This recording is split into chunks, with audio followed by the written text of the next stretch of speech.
How to create PayPal account. Hey everybody, welcome back to our channel. In this video we're going to learn how we can create a PayPal account, so make sure to watch the video till the end. Now if you'd like to basically create a PayPal account, you can simply open up the PayPal application here, and then you're going to see this type of interface here.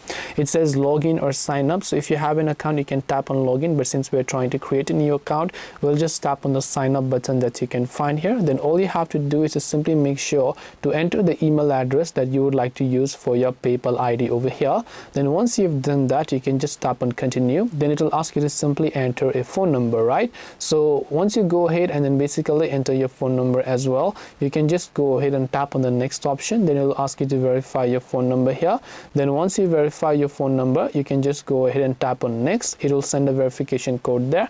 Once you verify the code, it will also ask you to create a password, and once you create your password, your PayPal account will get successfully created.